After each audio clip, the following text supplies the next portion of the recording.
Hi, it's Brandon from thirstgym.com. Today we're talking about an exercise called the Larsen press versus chains. It's a great variation to build your bench press and improve your upper body strength. I've already got a video on the Larsen press, which you can check out on my YouTube channel. And I go into a lot more depth of the Larsen press just in general. This one we're going to talk about this variation, but with chains and why you might choose to use that method versus just the regular Larsen press. So to begin with here, we're going to talk about the chains and the overall setup. So I've got an easy loader here from Elite FTS. You can also use just a feeder chain, like a small chain link to feed these. And then I've got my big 5/8 chain here hanging about halfway.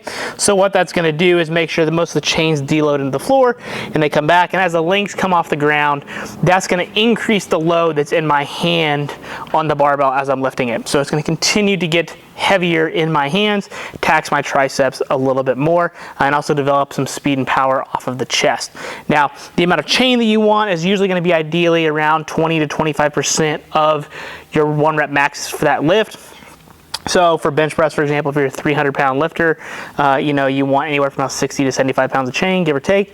And so that can help you dictate how much to put on there. You can definitely use less or more, but that's a good rule of thumb to start at and then adjust as needed.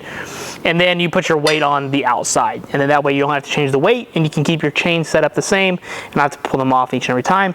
Some people do like to put these on the outside and use them as their collar, so to speak. You can do that certainly as well. So the main reason the chains here are beneficial is that, like I said, as we go to press, that's going to continue to work on our lockout and the speed and the power. But also, because the Larsen press is a little bit unstable, we got our body good and rigid, but without the leg drive, we're going to have more range of motion. So this can keep your shoulders a little bit safer. You're not having those super heavy loads down in that stretch position that you don't always train in. So that could be one big benefit. But the other big benefit too is that as you go to press, you're going to have to press with more speed in that position. And the chains also have some oscillation to them. They're not like the bands that ground you, which you'll feel a little more stable with if you do a banded variation of this. But by doing the chain variation of this, you're going to feel a little more unstable. It's going to tax your stability a little bit more. So again, this is great for putting on the upper body strength and size and taking the leg drive out of the equation if that happens to be you. So what we're going to do here, I'm going to get underneath the barbell, get my regular bench press position, and then I'm going to set my back and just pretend like I'm going to bench press.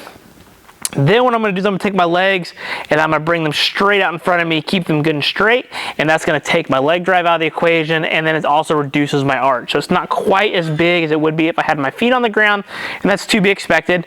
And then we're going to train through that range of motion and perform our Larsen press as usual.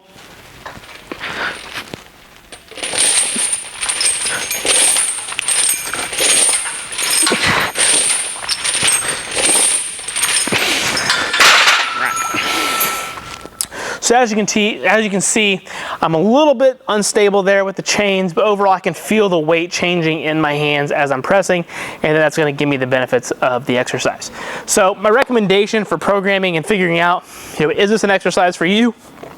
The first one's going to be, have you exhausted the Larsen press just by itself? If you're making progress with that, then keep running it. I don't think you really need to add chains, so to speak, just because.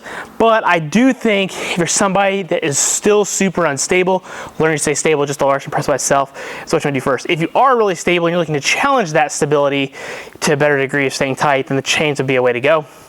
Again, I also talked about shoulder health. Shoulders are feeling a little achy and you're supposed to Larsen press. This can be a workaround of that where you don't have as much load in that stretch position, but you can still do the general movement that you had planned for the day, so it can be a good pivot if you need it to be. The other one is just developing overall better strength and power off the chest. Being able to mix up some of your variations at times can spark new progress. I personally benefit a lot from chains when I press. It teaches me to press faster and more explosively, but also get used to heavier loads on my hands here at lockout versus that I normally wouldn't hold. So there's some benefits there too. What you're going to want to do, if this is primarily going to be your supplemental movement, so what that means is the movement that builds your bench press, considers a pressing exercise. So you're probably going to want to do this after your main bench work, again for sets of anywhere from probably 3 to 6 is a good sweet spot. You can certainly do a few less or a few more, but that's probably where you're going to be more cases than not. If it's like a secondary bench day, so you've already had your main bench day, you're later on the week, this secondary day where intensity is not as high, this could also be a good variation again to work around those achy shoulders, still get pressing volume in and build some upper upper body strength specifically for your bench press. So if you got any questions, please feel free to let me know in the comment section below. Thanks. Have a great day.